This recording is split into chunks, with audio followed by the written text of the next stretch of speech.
Kristu inkosi. uJesu Kristu inkosi. Siyabonga uNkulunkulu kakhulu sesingena kezweni isikhathi sisavuma. Asekabisiki samkhola uNkulunkulu ngixole simhlala isikhathi eside bekufanele sidlule kulento esidlule kuyona eqaleni. Sicabanga ukuthi sesibhekana nezwi ke singikhulekile. Sovula amabhayibheli ethu 2 Timothy chapter 3 verse 1 to 5 uzofunda onke ngoba kade sadina ukukhuluma ngokuthi ubani isikhathi. Bani ongitshela ukuthi inkonzo yokuphathi bani? Bani ongitshela? Kukhohlakele. Bangisisanduzo. Akekho. Inkonzo yokuphathi bani le?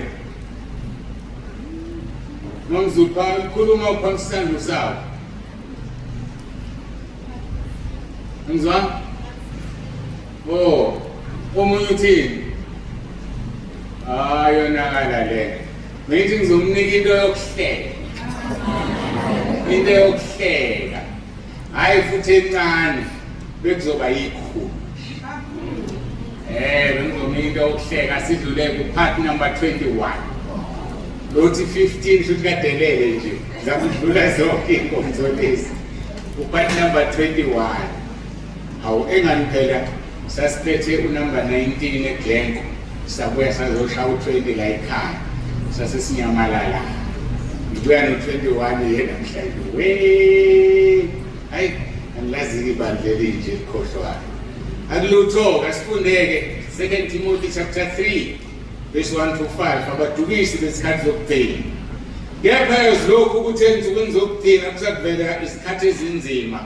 Ngokuba abantu bazaba ngabazithandayo nabathanda imali, nabazigabisayo nabazidlayo, nabahlambalazayo nabangalaleli abazali, nabangabongiyo nabahlazisayo, nabangenalo uthando nabahlebi, nabangazithibi, nabangenabumnene, nabangathanda okuhle.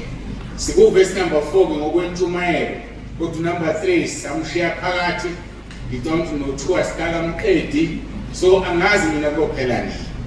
Uthi ku number 4 nabakhapheli, sikhuluma kakhulu ngabakhapheli. Nabanamawala, sikala banamawala namhlanje. Nabakhukhumele, nabathanda injabulo kunokuthanda uNkulunkulu. Nabanesimo sokumesaba uNkulunkulu kepha amandla akho bewaphika labo ke obagwema. Abantu besikhathi zokugcina, abantu abadinga ukugwema. Kusukela ke ku part 18 kuze kube ku part 20 besikhuluma ngabakhapheli. Sizoqhubeka ke no verse 4 sibuke abanamawala. Lisho ukuthini igama lokuthi umuntu unamawala? Umuntu onamawala. Ngasonke isikhathi ke ngikhulumile labesikhonizo lethini.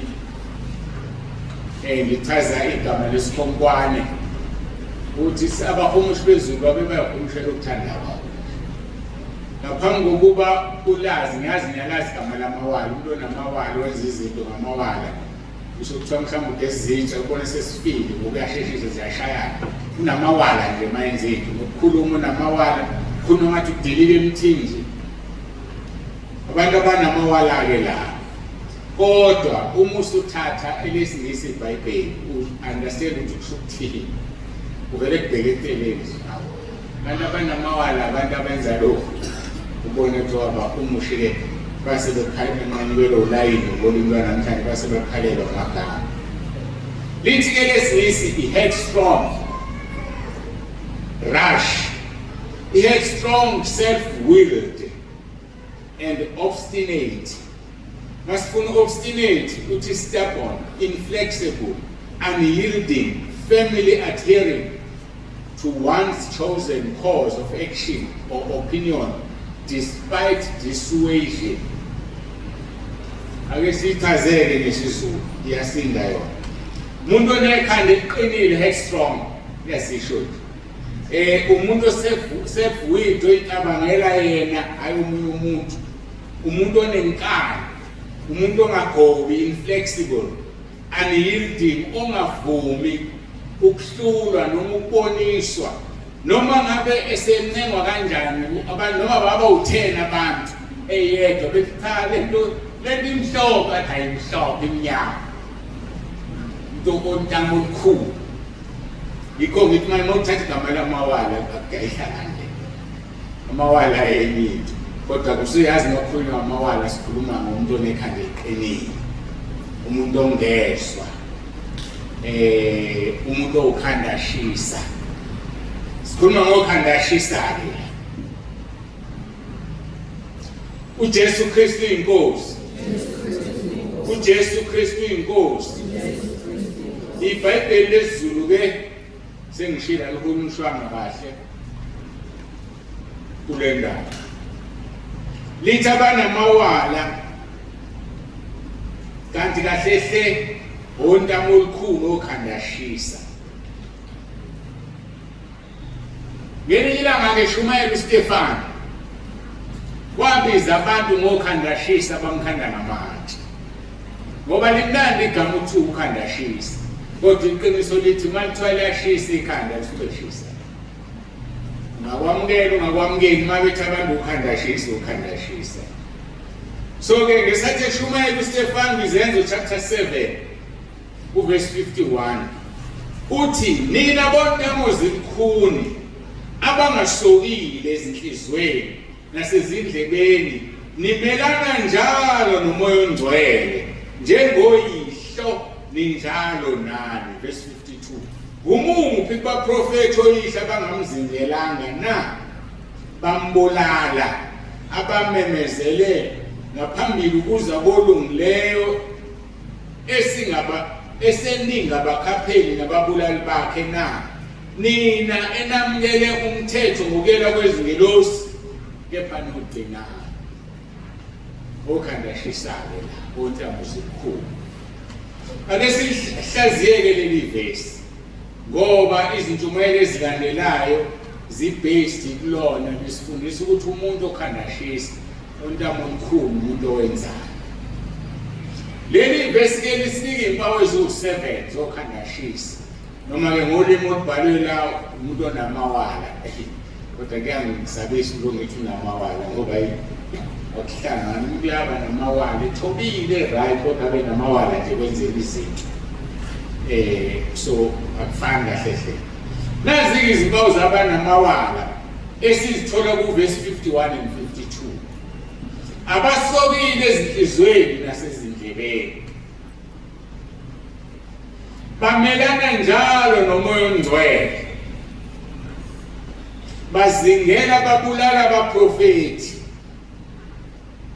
babulala abamemezeli uqolo babulala abamemezela ukuza kolungileyo bababulala verse 5 bamkhaphela olungileyo uJesu ontamo olukhulu lawo 6 bahluleka ukugcina umthetho abawunikeziwe ngezingelosi 7 bahluleka ukwenza izwi lelokuthiwa senziswe so kuthi kuswela kule nkonzo ke namhlanje sokhuluma ngamapoint awu2 kuphela elandelayo sibheka ukuthi masiqala ku3 siphelelaphi size siwaqele masibuyela lapha ku chapter 3 ngoba sisakhuluma ngani sikhuluma ngabanamawala ukuthi siyabona nje ukuthi mhlambe sizosongena ko part 30 something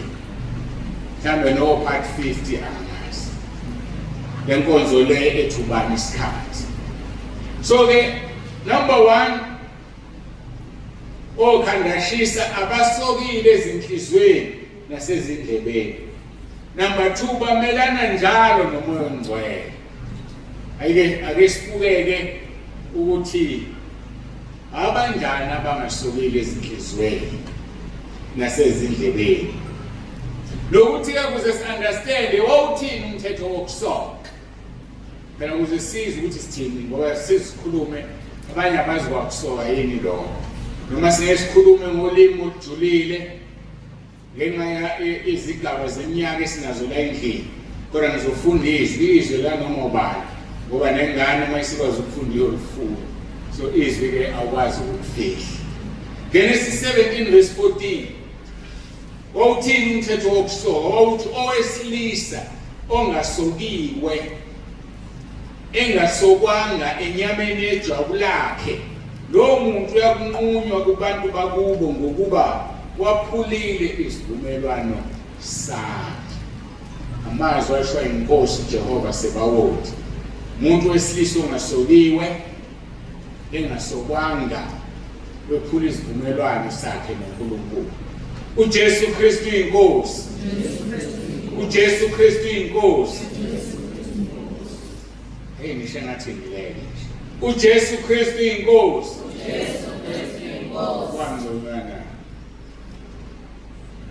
Ake sichaze ukuthi indlebe engasokiwe enjani. Jeremiah 6 verse 10. Indlebe engasokiwe ayizwa. Uthi-ke ku-verse 10, ngiyakhuluma kubani na? Ngifakaze ukuba bezwe na? Bheka izindlebe zabo azisokile, abanakulalela. Bheka izwi likaNkulunkulu seliyihlazo kubo, abathokozi ngalo. Umuntu ongathokozi ngezwi likaNkulunkulu nendlebe engasokiwe. Umuntu ongezwa kushunyayelwa kukhulunywa, umuntu ongalenzi izwi unendlebe engasokiwe. Kwelikamoya ukusoka kuwuphawu lokulunga. So umuntu onendlebe engasokiwe, umuntu onenhliziyo engasokile, kusho ukuthi akalungile enhlizweni yakhe. Nendlebe yakhe ingcolile, yamukela izinto engafanele izamukele. Ilalela ukungcola namanyala nakho konke okungcolisa umuntu emphefumulweni wakhe. Lo muntu ke akasokile, lo muntu akalungile. So ke kwelikamoya ukusoka kuwuphawu lokulunga ukukholwa. Romans chapter 4 verse 11. U-Abraham wasamukela isibonakaliso sokusoka sibe luphawu lokulunga kokukholwa ayenakho engakasoki. Ukusoka kuwuphawu lokulunga kokukholwa ayenakho engakasoki. So kusho ukuthi makuthiwa unenhliziyo engasokile, unenhliziyo enezizindle ezimbi, unenhliziyo epheka izinto zikaSathane, uzakhela izithombe ezingalungile, uyilolu hlobo lomuntu mawubona abantu ababili ubakhumula ubalalise, ngoba inhliziyo yakhe ingcolile, inemizindla emibi. Uhlobo lomuntu onezindlebe ongezwa okaNkulunkulu kodwa okwezwa uyakuzwa. So awusokile. uJesu Kristu inkosi. uJesu Kristu inkosi. Ingakho uStefano umeshumayela ethi, nina bondamu zilikhulu abangasokile ezinhlizweni nasezindlebeni, nimelana njalo nomoya ongcwele. Ngoba umuntu ongasokile endlebeni yakhe uthatha into ayiphendule.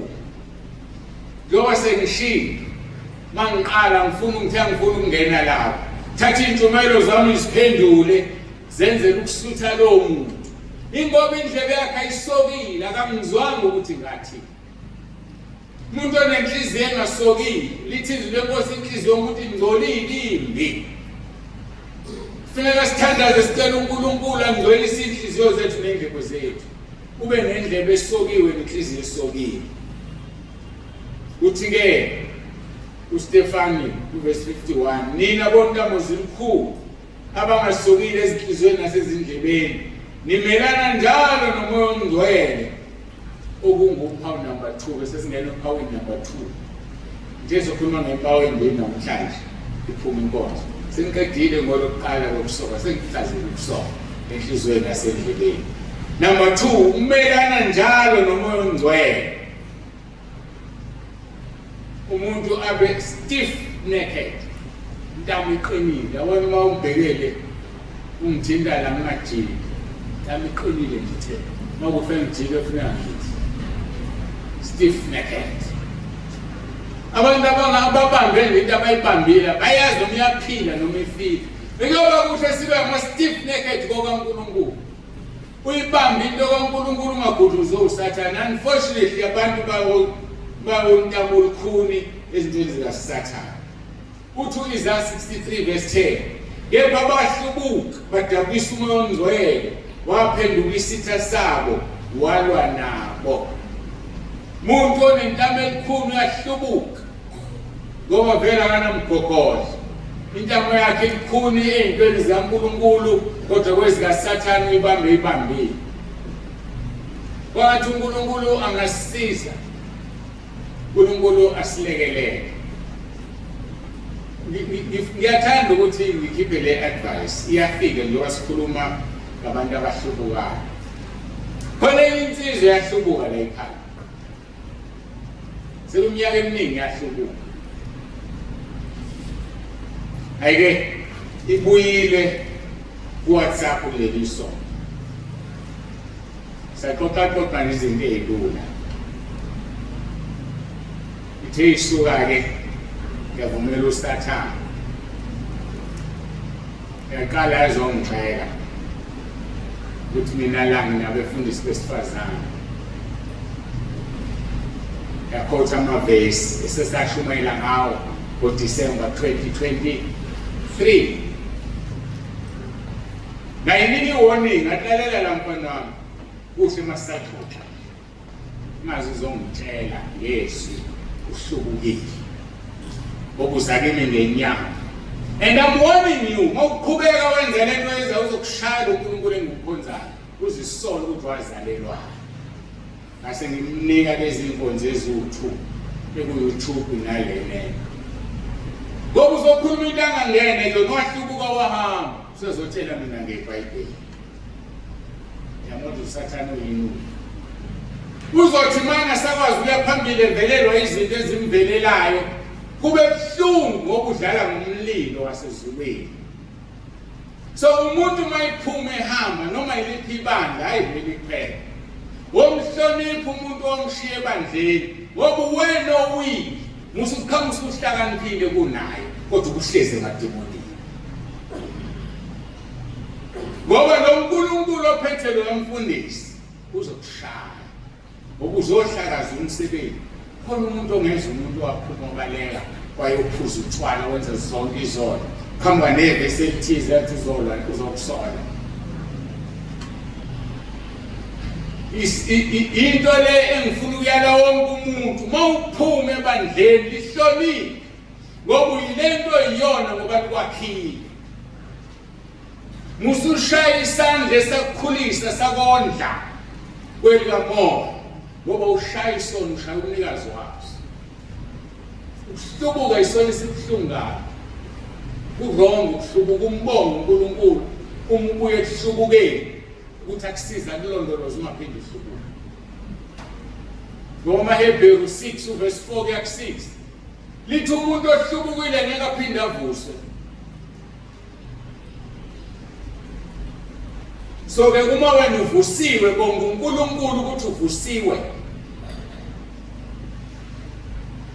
Ube isilime engathi awusona isilime. Ngoba uNkulunkulu usekubekela kunikeza the second chance which might be the last one. Akekho uNkulunkulu umuntu amzonda njengomhlubuki. Uthi Isaiah 63 verse 10 bahlubuka badabulisa umoya ongcwele waphenduka isitha sabo walwa nabo. Uma uhlubukile umoya ongcwele obaleke kuyo uba isitha sakho. Uma uhlubukile amadimoni obalekele kuwona aba isitha sakho. Kahle hle usenamhlaba wena. Ngoba lamadimoni ayakuwathi uwe lo sibanibani ngathi usikhipha kubantu ukhule kubiza igama likaJesu uwe lo ulana namhlanje ngicabanga ukuthi ayajabula. Yohlupheka uzohamba empeleni wezicathulo zakho. Ngoba wahlubuka umoya ongcwele. Umoya ongcwele uba isitha namadimoni ayisitha awunamhlaba udina isihogweni ususha ejabule sikujabule kokugcina.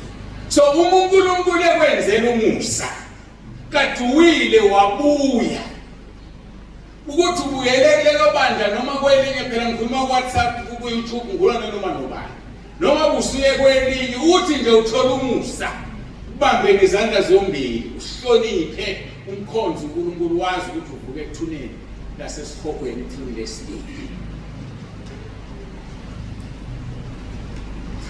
Yini eyenza uStefane amangalelwe na? Sikhuluma phansi kwesihloko esithi bamelana nomoya ongcwele abantu abawuntamo olukhulu.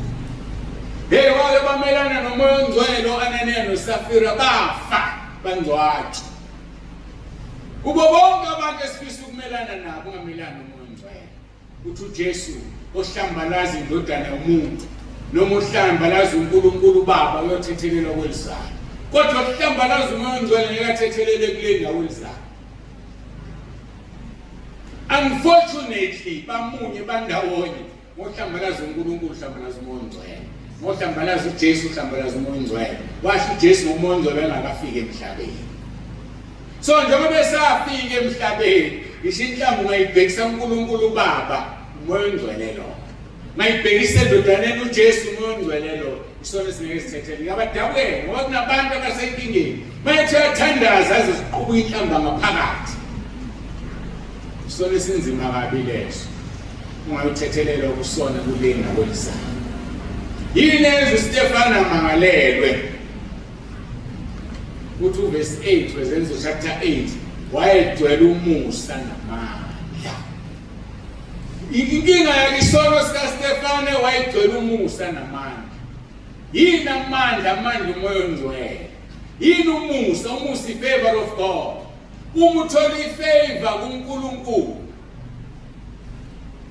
uyisitha sikaSathane. Uma unamandla kamoya ongcwele uyisitha sikaSathane. Sono sikaStefane azakhandwa ngamatshe wayegcwele umusa namandla. Kusho njalo verse 8. Yebo uStefane egcwele umusa namandla wenza izimangaliso ezinkulu phakathi kwabantu. Kwase kusuka abanye besinagoge ekuthiwa elabaliberiti, nabaseKurene nabase-Alexandria, nabavele eKilikiya nase-Asiya baphikisana noStefane. Kunabantu abamelana nomoya ongcwele. Baphikisana noStefane verse 10. Kepha babengenamandla okumelana nokuhlakanipha nomoya ayikhuluma ngakho. Nansi problem, babengenawo amandla. Ngimtshelile la ekuqaleni ukuthi uNkulunkulu ekhuluma umoya wakho ongcwele wathi mnika appointment lo mama ufuna ukukhuluma nawe. Kodwa uyotshelwa yini ukuthi kufanele uthini? Kodwa ngitshela wona ngaphinda kuye. Senihlukene namhlanje. Wakhuluma ngehla ethi ngifuna umoya ongcwele. Sesekuqedile ngathi ngithini Nkosi? Bathi mthetho wena esikhobheni anene ezulwini. Yini enhlanganisayo ayisekho. Wathuka uvula amehlo ngoba wayezazi ukuthi akayi ezulwini. Kusho mina ngithi ezulwini by second esihlanganisayo. Bekumnandi ukukhuluma into etshelo umoya kunokukhuluma into etshelo umuntu. uStefane egcwele amandla nomusa wenza izimangaliso ezinkulu phakathi kwabantu. Kwase kusuka abanye besinagoge bazane bazomphikisa. Sinagoge ibandla isonto ilokho babe usukela isonto lazolwa naye. Lalingani noStefane, lalilo nomoya kuyena ukuthi ababengenawo amandla okumelana nokuhlakanipha nomoya ekhuluma ngakho. uJesu Kristu inkosi. uJesu Kristu inkosi. uJesu Kristu inkosi. Bafethu asihlaleni uJesu kumnandi. Bayoqhamaza zonke indlela ngeke babe namandla okumelana nalokho iwena ngoba mkhulu okuwe kunosezweni. Isho njalo izwi verse 11. Khona bathenga amadoda laba abamelana nomoya ongcwele. Bathenga amadoda athi simzwile khuluma amazwi emhlamba ngoMose nangoNkulunkulu. Baqamba ba. Mhlawumbe nawe wathenga nje ngelinye ilanga. Mathengela ukuthi uvume into engekho. Ukuhlulelwe umuntu enenacala. funeka uphenduke. Mhlawumbe wathengwa ngemali encane kabi noma wathengwa ngesethembiso bathi bazokwenzela okuthile kuze kube namhlanje akwazi ukuthola. Banikela ngegazi elingenathana. Khona bathenga amadoda simzwile ekhuluma amazwi enhlamba ngoMose nangoNkulunkulu. Verse 12 bavusa abantu namalunga nababhali bamvukela bambamba bamise emphakathini. For just one reason, ukuthi wayekhuluma ngamandla nangokuhlamba kaMoya Ngcwele. Sethi kwanganele lokho bamisa abafokazi bamanga. Bathi lo muntu akayeke ukukhuluma ngale ndawo engcwele nomthetho. Ngokuba simzwile ethi uJesu lo waseNazaretha uzochitha le ndawo waguqula imithetho asinika yona uMose. Baqamba amanga. Ngoba utheni bontambo olukhulu. Yini nimelane noMoya Ongcwele labasika lelizwi labakhatha lithi izwi kaNkulunkulu izwi lakhe lifana libukhali kunentembe esikanhlangothi zombili. Hayi masilishumela kanje it just cuts through any soul irresistible. Wena wabona umbese oshisayo ungamlibhotela uthi umkhatha libe lincibilika. Injalo izwi laNkulunkulu malifika. Ngokuba simzwile ethi uJesu lo waseNazaretha uzochitha le ndawo aguqula imithetho asinika yona uMose. Kwathi bemgolozela bonke ababehlezi emphakathini babona ubuso bakhe kungathi ubuso bengelosi. Why ngoba babemqambela amanga. Bashintsha ubuso. Inkosi uJesu yamshintsha yamguqula ngobukeka efana nengelosi. Ngani na baphikisana naye kodwa bengenamandla ukumelana nokuhlakanipha noMoya Ongcwele. Bese bephikisana nawo abantu uNkulunkulu yakushintsha akwenza igolide yakushintsha kunika inkazimulo yakhe. Yikho uJesu athi nibusisiwe nxa bemthuka bemzingela ngenxa igama lami umvuzo wenu umkhulu ezulwini. So mabethuka thana bring it on. Ngoba wakho umvuzo wakho omkhulu ezulwini ukunika inkazimulo kuyashintsha ubuso ufane nengelosi. uJesu Kristu inkosi. uJesu Kristu inkosi. Lithi ke baphikisana naye kodwa babengenamandla okumelana nokuhlakanipha noMoya Ongcwele. Number 2 bathenga amadoda aqamba amanga. Sethi abesifazana bathanda amanga. Kuthiwa bayahleba namadoda akhona na athenga. Ngoba imali sithi izulu ayithezwe kunenkulu. Imali ke leyo. Yabo monemali nomhlaba wonke. Ukuyabathenga nje abantu babe ngakuwena. Kodwa ngeke umthenge uNkulunkulu. Abaningi ke baye bathonke uyathenga uNkulunkulu. Ngiyababonisha labantu abahlale bekuzama ukuthenga uNkulunkulu. Ngamthenga uNkulunkulu akathengeki. Hayi akathengeki. Nami ke wangifaka le nhliziyo ngathengeki. Angithengeki. Ngike ngawonisha kulezi insuku angiyifaki futhi le warning. Laba bantu abanenkane nama-emoji sekufika isikhathi la inkosi uJesu ithe mangimkhiphi no return. Ngoba benza ngamaboma bafuna ukuqaphela. Akukhathalisekile ukuthi ukhiphe okweshumi 10,000 a month. Mawafaka i-emoji out. Ngoba ngithenga ngemali. Ngilalela lo ngitshela. Noma ukhiphe 50,000 rand we tight ngenyanga. Hayi akekho njalo ngiyaxoxa ukuthi azi lo okhipha taba ukuthi inkulu. Noma abukhipha 50,000 rand kuzofika la wafaka i-emoji waphuma ngisho usukhala inyembezi you'll never come back. Uma nekusala 1,000 okunu 10,300 kosala 1,000 eliqaphelayo ngoba uthe groupini yakhe akwazi ukuhlala ama-emoji amadimoni. Ngoba mase bawafakile abakwazi ukuwakhipha. Khona amadimoni uhletha nje inqwaba ama-emoji agcwele uthe yakhe le group ekwazi ukuhlala izinto zamadimoni.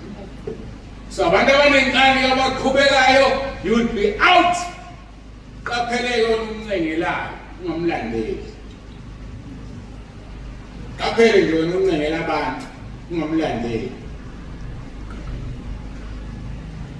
So sikhuluma ngezinto abazenzayo. Bathenga amadoda aqhamba amanga ngaye. Number 3, bavusa abantu ukuba bamukele. Uqolo ukuba bamvukele, yeah. Bavusa abantu ukuba bamvukele. Izinto lezi esizaziyo, izinto esihlangabezana nazo thina esiphethe ivangeli eliphilayo. Uvukele nje esikhaleni. Kaze uvukele nje esikhaleni, uvele uhleke. Nawe umuntu uzokwakha umkhele wakho. Angayixoxa kudala angavukela umuntu engamazi. Ozongibuza ukuthi zinini inkonzo zabasha kulo nyaka. Uzongibuza ukuthi zinini inkonzo zabasha ubani ukuthi kwenzakalani. Uma ufuna information yebandla kufanele uzintroduce ukuthi ubani. Uzuyitholile inamba yami uyangazi ubani wena. Athi ufuna ukwazi inkonzo zabasha zinini. Asingeyeke umphendulo. Owangabona ukuthi futhi akafuni inkonzo zabasha. Ufuna umphefumulo wami ngabaleka nawo. Obaleka nomphefumulo wakho. Amphendule into engamsebenzi. Angamphendule into engamsebenzi. Balandelani lapho mase ngithule ngaphenduli balandela inhlamba. So ukuvukelwa siyakwazi asinankinga nakho ngoba kwakho umkhayelo ezulwini. Ekuwuphawu ukuthi into engiyiphethe yaphila. Awona uma uyiphethe into ephilayo ivukelwa isivunguvungu. Bahamba abafundi bewelela ngaphesheya. Kuthiwa iningi imkhulu kodwa ibalwa ivunguvungu. Ibala lo wawuphethe uJesu elele. Kuba wawuphethe into ephilayo. Hayi uma uphethe into ephilayo you don't bother. Khatha zezimpukane ihlala la impukane isuthe nje ngekhanda iyayisuhela. Ayikhathazi kube uye phambili. So kufuneka abazalwane abastrong, abafundisi abastrong entabeni. Abaziyo ukuthi yini lesiphethe. Siphethe umlilo oshisa amadimoni. Siphethe umlilo oshisa abantu abadlizono bese bekuvukela. So mozokhalisa ukuthi uyavukelwa. Kuthi ukufanele izulu. Ngoba ufunda izenzo 14:22. Lithi ngeke singene ezulwini ngaphandle kwenhlupheko. So ngena ngeinhlupheko ezulwini. Lithi babeluleka abafundi ukuthi baqine ekholweni ngoba songena ngeinhlupheko. Inkosi uJesu yahlupheka. Singoba nje nezingeke sihlupheke. Bavusa abantu kuba babavukele. Number 4, base bembamba bamise emphakathini Stefano. Number 5, bamise ufakazi bamanga. 6, emangeni abawakhulumayo ufakazi benza iphutha elikhulu bafaka nenkosi uJesu. Benze elikhulu. Bafakwa ngafanele. I'm sure manje bakhala esikhobeni bayisola. Abasayisoleli ukuthi bafaka uJesu. Sebeyisoleli ngazalelwana emhlabeni ngokuba ngizalwanga ngaba nguzo lokuhlupha. Ngokwenza lezo zinto uStefane wambathi inkazimulo ubuso bakhe bafana nobengelosi. Washumayela chapter 7 wonke. Shumayela kaStefane u51 wababisa. Bathi nina bontamuzi kukhona abangasokeli enhlizweni nasezindlebeni nimelana njalo nomoya ongcwele njengoyihlo ninjalo nani. uJesu Kristu inkosi. uJesu Kristu inkosi. uJesu Kristu inkosi. Yes, good Christiandaze abaseRoma 10:9 nalabo abathandayo. So phakamisa izandla. Nkosi Jesu. Ngiyavuma ngomlomo wami ukuthi inkosi. Ngiyakholwa enhlizweni yami ukuthi uNkulunkulu wakuvusa Nkosi Jesu wabafileyo. Ngiyakhuleka egameni lakho Nkosi Jesu ukuba ungisindise. Usathana ngimfuni, amadimoni angafuni. Ngiyacela Nkosi Jesu, uphathe impilo yami, usoke inhliziyo yami, usoke izindlebe zami, ngingamelani nomoya ongcwele. Ungilondoloze Nkosi Jesu, uzungivuse ngosuku lokugcina. Ngiyabonga egameni lakho Nkosi Jesu. Amen. Ngikhuleke Baba ongcwele, Baba olungileyo, uNkulunkulu wethu onomusa, siphambi kobuso bakho Nkosi, siyazithoba. Siyabonga lokho esesikuzwile. Sisizeke Nkosi uwenze umsebenzi empilweni zethu. Silenze izwi lakho. Soke inhliziyo zethu neindlebe zethu. Singamelani nomoya ongcwele kuze kube usuku lokuhlengwa kwethu. Siyabonga Nkosi ngevangeli osinikeze lona. Sisize Nkosi sikwazi ukuhlukanisa namanye amavangeli njengoba ushilo wathi hayi ngoba kungamanye amavangeli kodwa ngoba kunabantu abasidida ivangeli lilodwa. Sikwazi ukuhlukanisa. Siyabona Nkosi basivukela abantu nembono nezinto eziningi. Ingakho sengiya-understanda wathi igroup kaWhatsApp ikhalezwi. Ngofuna sikwazi ukuhlukanisa phakathi kwezwi nembono. Asilona ibandla lembono. Asibukeli phansi, siyihlola kodwa siyibandla lezwi. Sisize Nkosi sihambe ngezwi.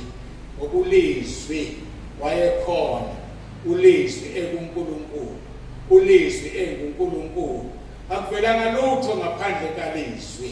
Siyabonga Nkosi Jesu. Siyabonga lizwi kaNkulunkulu. Qhubeka nathi-ke Nkosi, sishela kuwena le nkonzo.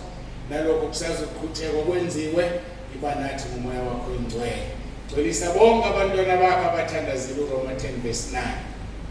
Ngiyakhuleka ngoJesu Kristu ophilayo. uJesu Kristu inkosi. Amen.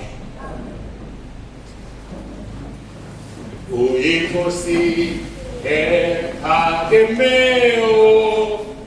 bongeni, bongeni, bongeni, uJesu uyinkosi, uyinkosi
uJesu Kristu inkosi. Shela kumphathi wohlelo. Sibuyo